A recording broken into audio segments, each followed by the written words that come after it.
ఆశించి భోజనం గురించి ఆశించి తన జ్యేష్ఠత్వాన్ని అమ్ముకున్నాడు. ఎవరికి అమ్ముకున్నాడండి? యాకోబుకి. హల్లెలూయా. ఎవరికి అమ్ముకున్నాడు? యాకోబుకి తన జ్యేష్ఠత్వాన్ని అమ్ముకున్నాడు. దేని గురించి? కేవలం చిక్కుడుకాయ కోసం, చిక్కుడుకాయ కూర కోసం అమ్ముకున్నాడు.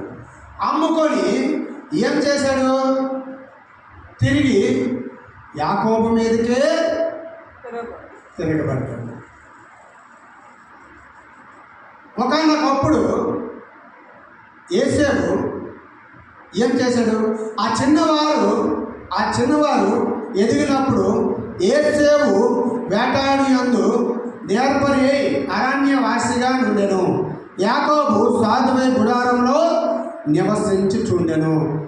ఇస్సాకు యోసేపు తెచ్చిన వేటాడిన మాంసమును తినుచుండెను కనుక అతన్ని ప్రేమించను. రెబ్కా యాకోబును ప్రేమించను. యోసేపుని ఎవరు ప్రేమించేవారు? యోసేపుని ఎవరు ప్రేమించేవారు? ఇస్సాకు ప్రేమించేవాడు యోసేపుని. యాకోబుని ఎవరు ప్రేమించేవాడు? రెబ్కా. ఎందుకంటే ఇంట్లో ఉండేవాడు. యాకోబు ఎక్కడ ఉండేవాడు? ఇంట్లో ఉండేవాడు. ఇస్సాకు యోసేపుని ఎక్కడ పంపించేవాడు? వేటాడి మాంసం తెమ్మని పంపించాడు. హల్లెలూయా. అయితే యాకోబుని ప్రేమించడు ఈ రెబ్కా. ఒకనాడు యాకోబు కలగూర వంటకాయ వండుకుని చుండగా యోసేపు అలసిన వాడై పొలంలో నుండి వస్తాడు. వచ్చి నేను అలసి ఉన్నాను, ఆ ఎర్రగా ఉన్న దానిలో కొంచెం దయచేసి నాకు పెట్టమని అడిగాను. అందుచేత అతని పేరు ఏదేము అనబడదు. హల్లెలూయా.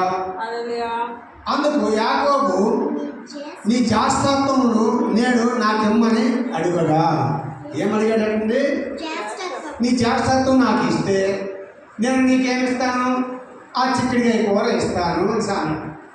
అయితే యోసేపు నేను చావబోచున్నాను కదా, ఈ జ్యేష్ఠత్వం నాకు అవసరమా, నాకెందుకని ఏం చేశాడు యోసేపు? ఆకలి కోసం, చూడండి, దేనికోసము?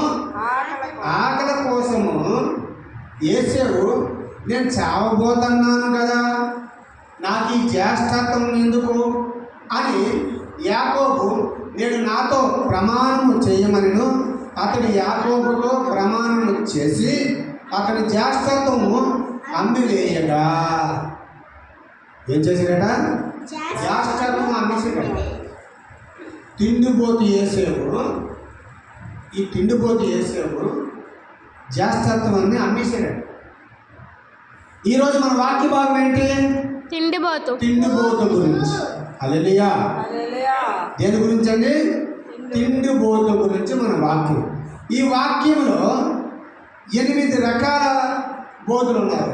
ఈ 8 రకాల బోధులు ఎవరు? తిండిపోతు, త్రాగుబోతు, సోమరిపోతు, నిద్రపోతు, పొగరబోతు, తిట్టుబోతు, తిరుగుబోతు, గొడ్డుబోతు. హల్లెలూయా. ఇందులో ఫస్ట్ ఏంటి? తిండిపోతు. ఈ తిండిపోతులో ఫస్ట్ తిండిపోతు ఎవరు? యోసేపుని మనము ఎంచుకున్నాం. ఆ యోసేపు తన జ్యేష్ఠత్వం కూడా లెక్క చేయకుండా యాకోబుకి తిండి కోసం, ఓన్లీ చిక్కుడుకాయ కూర కోసం జ్యేష్ఠత్వం అమ్మివేశాడు.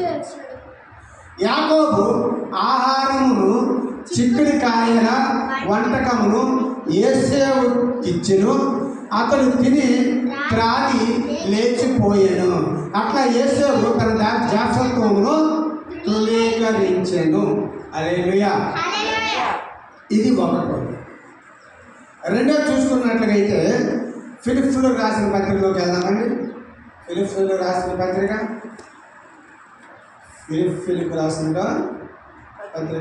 తీసారా? ఫిలిప్పీయులకు రాసిన పత్రిక 3వ అధ్యాయము 19వ వచనం. హల్లెలూయా. హల్లెలూయా. హల్లెలూయా.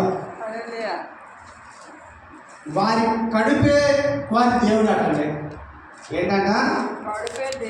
వారి కడుపే వారి దేవుడు అంట. 3వ అధ్యాయం 19వ వచనం. నాశనమే వారి అంతము, వారి కడుపే వారి దేవుడు.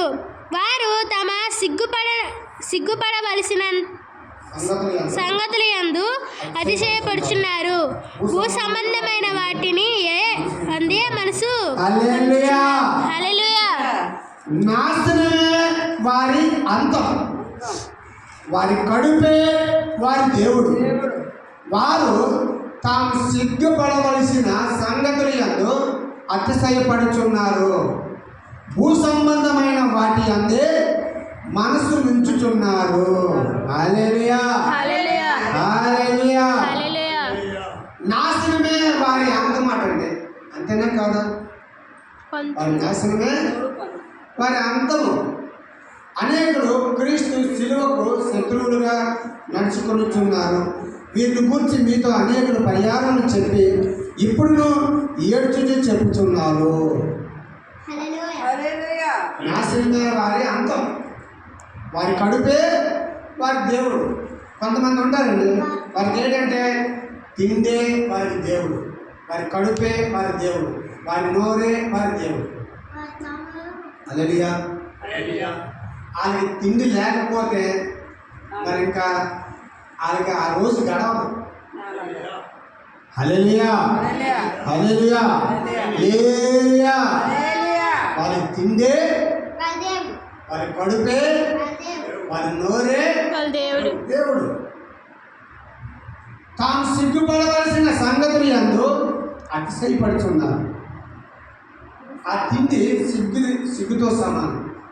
తిండి తిండి తిండి తిండి ఎప్పుడూ తింటూనే ఉంటామా? దేవుడు అనేవాడిని తెలుసుకోమా మనం? దేవుడు అనేవాడిని చూడమా మనం? దేవుడి దగ్గరికి మనము సంబంధంగా విన్నమా? హల్లెలూయా. హల్లెలూయా. హల్లెలూయా.